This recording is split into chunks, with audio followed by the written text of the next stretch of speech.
कर रहे हैं, कौन सा मुद्दा लेकर आप कर रहे हैं? अभी जनता के बीच जो जा रहे हैं, जो पैगाम दे रहे हैं, जो मैसेज दे रहे हैं, तो कौन सा पैगाम या कौन सा मैसेज लेकर उनके बीच आप पहुंचे हैं? मैसेज एकदम स्पष्ट है।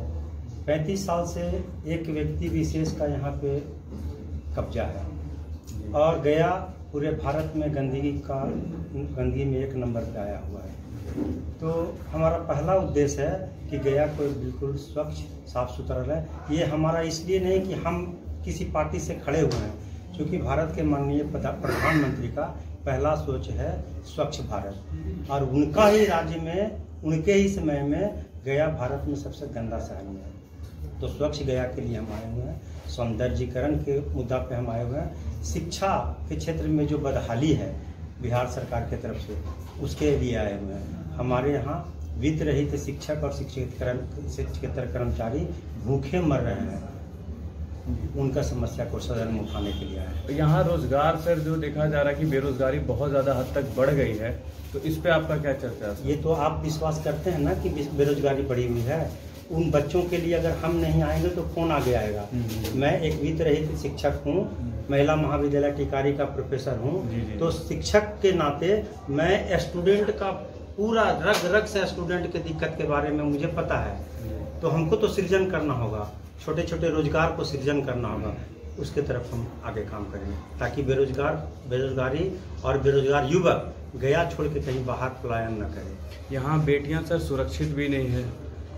बेटी बचाओ बेटी बढ़ाओ एक प्रोजेक्ट चला था और यहाँ बेटी ही सुरक्षित नहीं है, नाम ही है ना। और वैसे उम्मीदवार भी यहाँ आए हुए हैं जिनसे बेटी सुरक्षित नहीं रह पाएगी।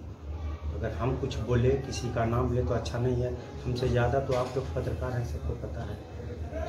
तो प्राथमिकता क्या है गया शहर के लिए? अगर सौंदर्यीकरण, सफाई, ड्रेनेज सिस्टम बिल्कुल ध्वस्त है गया का। ड्रेनेज सिस्टम को हमको दुरुस्त करना होगा, ताकि पूरे भारत के पैमाने पे ये मैसेज आए कि गया जो हम लोग बोलते हैं, ये सचमुच में साफ सुथरा होना चाहिए। आप सोचिए कि सब कुछ हो रहा है, सरकार का हर काम हो रहा है, जो उनका इच्छा हो रहा है उस हिसाब से।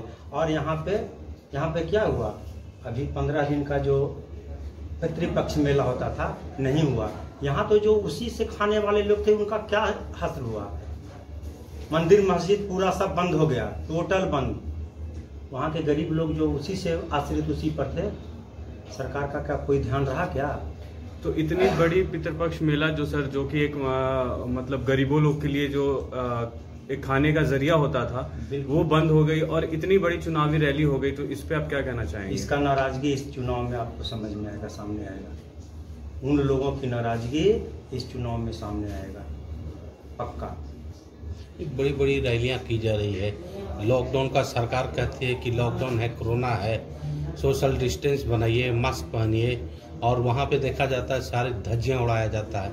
सरकार का जो भी कानून है वो दरकिनार कर दिया जा रहा है। इस पर आपका क्या राय है? इसमें आप ही सोचिए, हम तो एक छोटा आदमी हैं, सारे लोग पूरा मशीनरी, सरकार का पूरा मशीनरी अभी लगा हुआ है चुनाव में, और किसी को कोई ध्यान नहीं है क्या? कैसे इतनी बड़ी बड़ी रैलियां का परमिशन मिल रहा है? अभी आपके शहर में, गया शहर में रैली हुआ है, आप लोगों के पास पूरा वीडियोज है, और उसके बाद भी सरकार कोई काम नहीं, कोई कदम नहीं उठा रही है। घोषणा पत्र में आपके कुछ मुख्य मांगे हैं गया का सौंदर्यीकरण। हम केवल और केवल गया के बात भी करेंगे। राज्य स्तरीय जो हमारी मुद्दा है, उस मुद्दा पे आज बात नहीं करूंगा, क्योंकि हमारा सबसे बड़ा मुद्दा है गया का सौंदर्यीकरण, गया का ड्रेनेज सिस्टम बनाना, और जो जाम का जो समस्या है गया में, कि अगर हम अपने फैमिली के साथ जाएं तो संभवतः बाजार नहीं कर सकते हैं।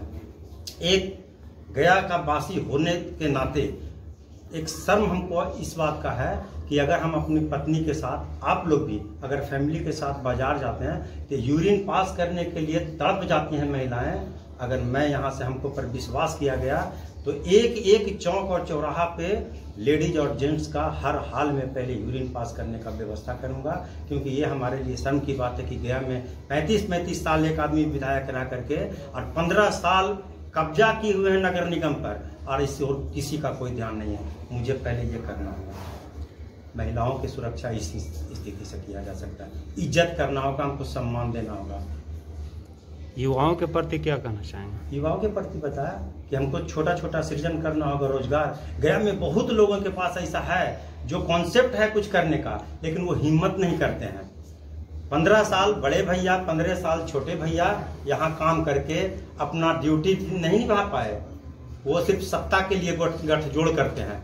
आप देखे होंगे। आप किस प्रकार से रोजगार उत्पन्न करेंगे? मैं उन सभी लोगों से, बड़े बड़े जो लोग हैं उनको मैं आमंत्रण करूंगा और लोगों से मिलूंगा डोर टू डोर जा करके। या आप निश्चिंत होकर के, आपका जनप्रतिनिधि एक टीचर है, शिक्षक है, आपको डरने की कोई जरूरत नहीं है। आपकी सारी परेशानी जो भी आप डरते हैं वो सारा सदन में बिहार में मैं उठाऊंगा। आपके प्रॉब्लम को मैं लेकर के सदन में जाऊंगा, लेकिन आप यहाँ रोजगार का सृजन कीजिए।